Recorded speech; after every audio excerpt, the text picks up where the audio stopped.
आज की हमारी कहानी इतनी डरावनी, इतनी भयानक और इतनी खौफनाक है कि इसकी कल्पना करना भी आसान नहीं है। इस कहानी में छिपे रहस्य, डर और आतंक आपकी रूह तक को कंपा सकते हैं। अगर आपका दिल कमज़ोर है, तो यह कहानी आपके लिए नहीं है, क्योंकि आज डर अपनी सारी सीमाएँ पार करने वाला है। इस कहानी को सुनना पूरी तरह आपके अपने जोखिम पर है। मैं किसी भी तरह की गारंटी नहीं देता है, क्योंकि आगे जो होने वाला है, वह आपकी सोच से भी कहीं ज़्यादा भयावह, क्रूर और खतरनाक है। तो अपनी लाइटें बंद कर दीजिए, हेडफ़ोन लगा लीजिए और खुद को तैयार कर लीजिए, एक ऐसे डरावने सफ़र के लिए, जहाँ से वापस लौटना शायद आसान ना हो, क्योंकि आज की ये हॉरर स्टोरी आपके होश उड़ा देगी। तो बिना किसी देरी के शुरू करते हैं आज की हमारी खौफनाक horror story, bad gamer 619 horror. मेरा नाम महेश है। मैंने अपने बड़े बुजुर्गों से कामरू देश के बारे में बहुत कुछ सुना है। वे बताया करते थे कि कामरू देश एक ऐसी रहस्यमयी जगह है, जहाँ के लोग तंत्र मंत्र, साधना और काला जादू जैसी गुप्त विद्याओं में माहिर होते हैं। उनके अनुसार वहाँ उड़ते हुए पक्षी को भी मंत्रों के प्रभाव से नीचे उतारने की क्रियाएं की जाती हैं। मृत को जीवित करने की साधनाएं, किसी को अपने वश में करने वाले मंत्र और ऐसी कई रहस्यमयी विद्याएं वहां प्रचलित है। बुजुर्गों का कहना था कि कामरू देश में यह सब सामान्य बात मानी जाती है। वहां के लोगों को इन विद्याओं का ज्ञान बचपन से ही दिया जाता है। चाहे बच्चा हो या बड़ा, पुरुष हो या स्त्री, हर किसी को इन गुप्त साधनाओं और मंत्रों का ज्ञान होता है। मैं बचपन से ही अपने बुजुर्गों के मुख से कामरू देश की ये बातें सुनता आ रहा था। जितना सुनता, उतनी ही मेरी उत्सुकता बढ़ती जाती। मेरे मन में बार-बार एक ही प्रश्न उठता था कि क्या सच में ऐसी कोई जगह है, जहाँ ये सब आज भी होता है? यही सवाल धीरे-धीरे मेरे मन में घर करता चला गया। मेरी जिज्ञासा अब बहुत ज़्यादा बढ़ चुकी थी। आखिरकार मैं कामरू देश की तरफ निकल पड़ा। वह एक छोटा-सा गाँव था, लेकिन वहाँ तंत्र-मंत्र, साधना और काला जादू बिल्कुल सामान्य बात मानी जाती थी। वहाँ के लोगों के लिए यह सब रोज़मर्रा की चीज़ थी। गांव में पहुंचते ही मैंने कुछ ऐसा देखा जिसे देखकर मेरे पैरों तले जमीन खिसक गई। कुछ लड़कियां बाहर बैठी हुई थीं और अपना सिर लगातार घुमाए जा रही थी। बस घुमाए जा रही थीं। उनके मुंह से अजीब अजीब आवाजें निकल रही थीं। मैं ये सब देखकर डर गया। मुझे समझ नहीं आ रहा था कि आखिर वहां क्या हो रहा है। तभी अचानक एक साथ तीन चार अलग अलग आवाजें सुनाई देने लगीं। कभी किसी छोटे बच्चे की आवाज, कभी किसी लड़की की, कभी किसी बूढ़ी औरत की, कभी किसी बूढ़े आदमी की और कभी किसी भारी मर्दानी आवाज की। लेकिन सबसे डरावनी बात यह थी कि ये सारी आवाजें एक ही जगह से आ रही थीं। मैं ये सब देखकर पूरी तरह सन्न रह गया। मेरे मन में बस एक ही बात चल रही थी, क्या मैंने अपने बुजुर्गों से जो कुछ भी सुना था, क्या वह सब सच था? तभी अचानक वहां बाहर से एक आदमी एक लाश लेकर आया। वह घबराई हुई आवाज में बोला, इसे जिंदा कर दो, मैं तुम्हें मुंह मांगे पैसे दूंगा। उसकी बात सुनते ही वहां से एक आदमी बाहर आया। उसकी लंबी बड़ी दाढ़ी थी, बाल भी बेहद लंबे थे। उसका चेहरा बहुत डरावना लग रहा था। उसने बिना कुछ कहे पैसे ले लिए और धीरे-धीरे कुछ मंत्र बोलने लगा। कुछ ही पल बाद मेरे सामने जो हुआ, उसे देखकर मेरी रूह कांप उठी। वह मुर्दा, जो कुछ देर पहले बिल्कुल मृत पड़ा था, अचानक हिलने लगा। धीरे-धीरे उसका शरीर कांपने लगा और फिर वह आदमी मेरी आंखों के सामने जिंदा होकर उठ बैठा। मैं ये देखकर पूरी तरह सुन्न पड़ गया। मेरे दिमाग ने मानो काम करना बंद कर दिया था। मैं समझ ही नहीं पा रहा था कि आखिर ये कैसे संभव हो सकता है। एक मरा हुआ इंसान मेरी आंखों के सामने जिंदा हो गया था। उस पल मेरे पास उस दृश्य को बयान करने के लिए शब्द ही नहीं थे। मैंने जो देखा था उसे मैं किसी को कैसे समझाता? उस समय मेरा अनुभव क्या रहा होगा, ये आप सोच भी नहीं सकते। फिर वह मरा हुआ आदमी, जो अब जिंदा हो चुका था, अपने साथ आए उस आदमी के साथ वहां से चला गया। मैं अब भी वहीं खड़ा सब कुछ देख रहा था। मुझे अपनी ही आंखों पर भरोसा नहीं हो रहा था। आखिर एक मरा हुआ इंसान जिंदा कैसे हो सकता है? लेकिन वहां जो कुछ हो रहा था वह यहीं खत्म नहीं हुआ था। कुछ देर बाद वहां एक लड़की लाई गई। उसके साथ चार आदमी थे, जिन्होंने उसे मजबूती से पकड़ रखा था। उस लड़की की हालत बेहद अजीब लग रही थी। उसे देखकर ऐसा महसूस हो रहा था जैसे उसके ऊपर किसी ने काला जादू या तंत्र मंत्र किया हो।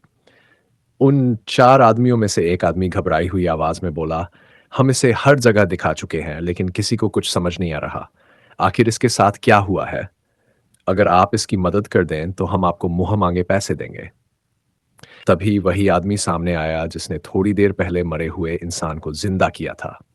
उसने लड़की को ध्यान से देखा और धीरे आवाज में कहा, इसके ऊपर काला जादू किया गया है, तंत्र मंत्र भी किया गया है और किसी ने इसे अपने वश में भी किया हुआ है।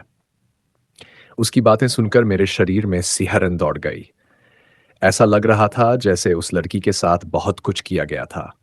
मैं वहां खड़ा ये सब देख और सुन रहा था, लेकिन जितना देख रहा था उतना ही डर मेरे अंदर बढ़ता जा रहा था। तभी वह आदमी जिसने कुछ देर पहले एक मुर्दे को जिंदा किया था बोला, इसे ठीक करने के लिए कुछ सामान लगेगा, वह सब लेकर आओ, फिर मैं इस लड़की को तुम्हारी आंखों के सामने ठीक कर दूंगा। उस आदमी ने जिन चीजों की मांग की उन्हें सुनकर मैं अंदर तक कांप गया। उसने कहा, एक कटे हुए कुत्ते का सिर, बकरी की खाल, मलमूत्र, नारियल, अगरबत्ती और जली हुई चिता की राख, यह सब लेकर आओ। फिर उसने कहा, पैसे मुझे अभी दे दो, और जब तक तुम लोग ये सामान लेकर नहीं आते तब तक ये लड़की यहां से कहीं नहीं जाएगी। मैं वहीं बैठा सब कुछ देख रहा था। मुझे समझ नहीं आ रहा था कि आखिर वहां चल क्या रहा है। तभी उस आदमी ने लड़की के सिर पर अपनी उंगली रखी। जैसे ही उसने उंगली रखी, वह लड़की अचानक पूरी तरह शांत हो गई और चुपचाप बैठ गई। कुछ पल पहले जो लड़की अजीब हरकतें कर रही थी, वह अब बिल्कुल शांत थी। इसके बाद वे चारों आदमी उस सामान को लेने के लिए वहां से चले गए, जो उस तांत्रिक आदमी ने मंगवाया था। और मैं, महेश, वहीं बैठा सब कुछ देख रहा था। मेरे मन में बार-बार एक ही सवाल आ रहा था, अब आगे क्या होगा? करीब 2-3 घंटे बाद वे चारों आदमी वापस लौट आए।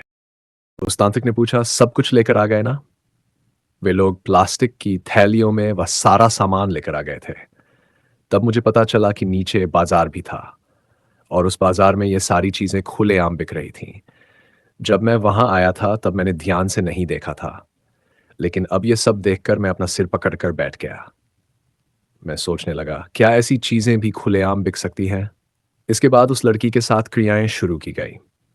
उसे खून पिलाया गया, मलमूत्र भी जबरदस्ती खिलाया पिलाया गया, फिर नारियल चढ़ाया गया, अगरबत्तियां जलाई गई।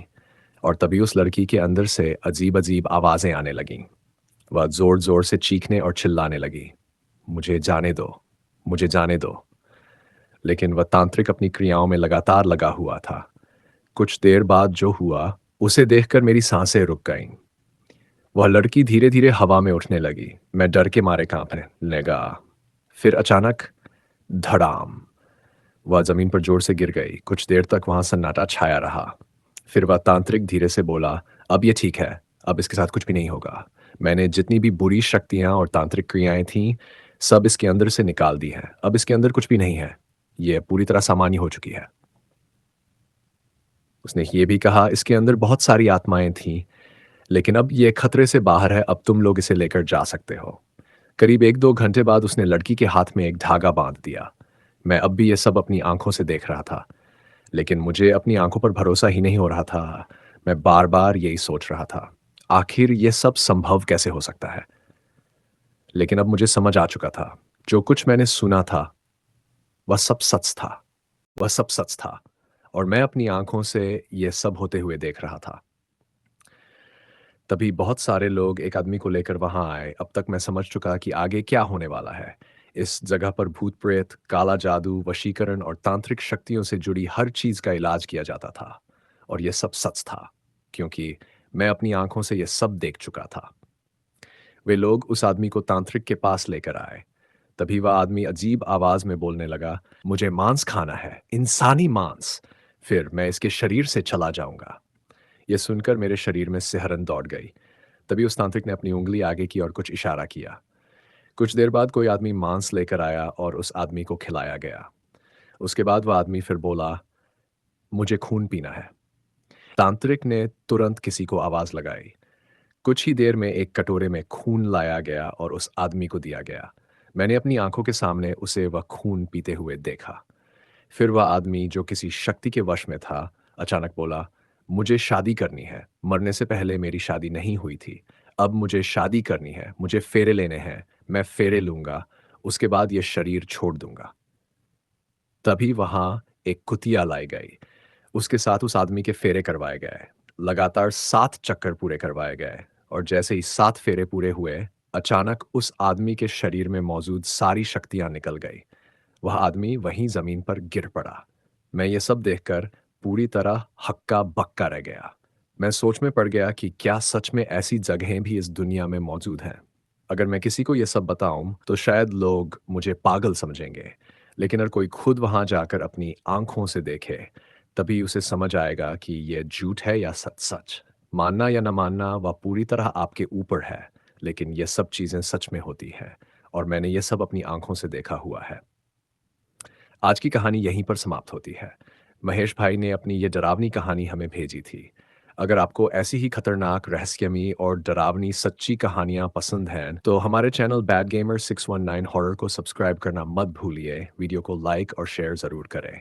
ऐसी ही और भी खतरनाक कहानियों के साथ मिलेंगे अगली वीडियो में।